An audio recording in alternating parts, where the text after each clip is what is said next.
Life giver. Yo, what's going on? It's someone that's no one, and welcome back to today's report. Today's report is coming from Treatsman off Irwood. When this happened, 2012, the drugs used were DOI and cannabis at a dose of 3 milligrams. The route of administration was orally through tabs. Gender, male. Weight, 175 pounds. Age, 18. Prior experience, DXM, cannabis, codeine, hydrocodone, and clonazepam. Setting, mainly in his house, but he goes for a walk at one point and sits in his brother's truck for a hot box. So this is a report that covers some of the base effects of DOI and more so like how it is for cannabis. So I think it's pretty interesting. I think you guys are going to like it. And without further ado, let's dive right into it. This was my first time using a true psychedelic besides DXM, which is a dissociative and isn't as grand as DOI. I have used other drugs before, of which include marijuana, dextromethorphan, codeine, hydrocodone, and clonazepam, all of which have been used within the last 4 months prior to taking DOI. Anyways, I managed to give 5 blotters containing 1.5 milligrams of DOI each and popped 2 tabs for a total of 3 milligrams. Next, all I had to do was wait. The time part of my trip was written down on a piece of paper, which I will transfer now. 4 p.m. Took tabs before I had frequent hits of cannabis. 15 minutes in. Feeling what could be the DOI, but could also be the cannabis. Still feeling high, and my last toke was about 30 minutes before taking the blotters. 20 minutes in. I have this unusual tingling feeling in my abdomen, which is triggering interesting spasms. 30 minutes in. I now have this wonderful head tingle that reminds me of a codeine high. 35 minutes in. The wonderful head tingle has now changed into a somewhat confusing feeling. 40 minutes in. I went outside and took a few hits of weed to help calm me down. 1 hour in.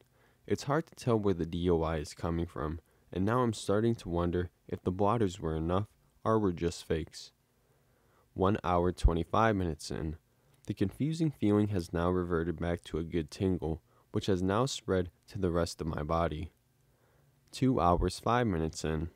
I just got back from a walk on which I noticed the DOI begging to take hold. Now, I'm witnessing the most spectacular visuals ever. I also had half a bowl of weed while relaxing outside. 2 hours 30 minutes in. This stuff is definitely affecting me. I have these annoying shakes, but I am seeing wonderful visuals. Time is being shuttered. That's all I wrote down, but I do remember other things that happened after that. I went out to my brother's Jeep with him to hotbox it, and while doing so, I told him how it was going so far. He showed little interest in the DOI, but not enough to ask for some. After we left the Jeep, I went back upstairs to my room where I played my Xbox for a little while, then watched a movie until the effects of the DOI were too overwhelming to be able to perform simple tasks. I then went and laid down in my bed with minimal lighting on, eased into the experience, and watched the amazing visuals. I had this uncomfortable need to shift position while lying there while I watched grains in the wood flooring bend and move like it was alive. At some point during the experience, I fell asleep. I would say that this chemical was one of my favorite drugs and would gladly try DOI again in the future. I also do have to say that marijuana helped out big time during the trip.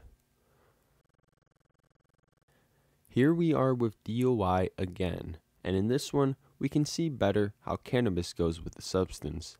First, what is DOI for those of you who don't know? It's a psychedelic amphetamine that was synthesized by Sasha Shulgin, aka the grandfather of MDMA.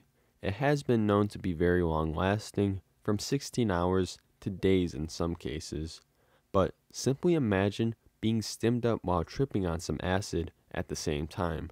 With that, you basically get a DOX substance. Granted that DOI is reported to be much more visually active, and the substance seems to have some unique effects. I wouldn't say this report by Treatsman is the most detailed ever on the substance, but I do think this has opened up enough to offer some good insights and may be a good report for comparisons. And as for cannabis, well, I'm straight up not going to explain what that is because, well, I shouldn't have to. But if I had to guess from the reports and the information offered, it does match up to what a DOI experience would be like. It would be nice to know the full length that he was awake and specifically some of the thoughts that he was going through. And the first comparison I want to bring up that actually is closely related to this trip is How Not to Trip by Blizzard. Blizzard took 3.2 milligrams, not very different from the 3 milligrams ingested by Treatsman. And like Treatsman, Blizzard too ingested cannabis in his experience. We'll mainly be focusing on the beginning parts since Treatsman's report wasn't the most detailed on the later, and Blizzard ended up taking a bunch of downers to try and come down. But let's start pointing out some similarities. I would say that the main thing that sticks out as the same is the level of uneasiness both users had. It would be normal to assume both went through strong feelings of stimulation, but I think in combination with a psychedelic mind, if that wasn't in their favor, then their uneasiness probably was amplified. Now we don't know exactly what Treatsman was thinking, but seeing that he needed to go smoke some weed to calm down, I imagine that it was generally unfavorable. And if I had to guess, based on all of the reports we've done on DOI, Treatsman was for the most part in control of himself, his mind, and what he was doing. But it was the trip itself that comes in and wants to take hold of you. And especially with a drug as powerful as this, it's only natural for us to want to give in and let go to the experience. And simply trying to resist that adds to the uneasiness one can feel. Blizzard somewhat gave way to the experience, but he mentioned multiple times how he wished for the experience to come to an end. From both, we can gather that the visuals play a strong part in the trip taking over. But if we bring up the experience Serious Medicine or Poison by Raki, we can gather from his trip that it could very well be thoughts that pull you in further. Though granted, when these were prominent was later on in his trip, and he may have been sleep deprived. And the trip Totally Wide Open by O'Brien suggests that it is probably both. His experience went more so in his favor as he openly went with the experience, but he brings up how the visuals were a strong part of the experience, and his set beforehand I think had a positive impact on the experience, leading it to be more empowering. But let's see how the cannabis affected these users. I wouldn't say it had the same effect, but it had a similar effect. Now, if you ever smoked weed on an amphetamine, from my own personal experience, I would say that you're notably high for a less amount of time compared with you being sober. This effect is pretty much the same here. From Treatsman's experience, when looking at the timestamps, from when he mentions taking the weed to when he mentions the drug taking hold of him again, only sits in about 20 to 40 minute intervals.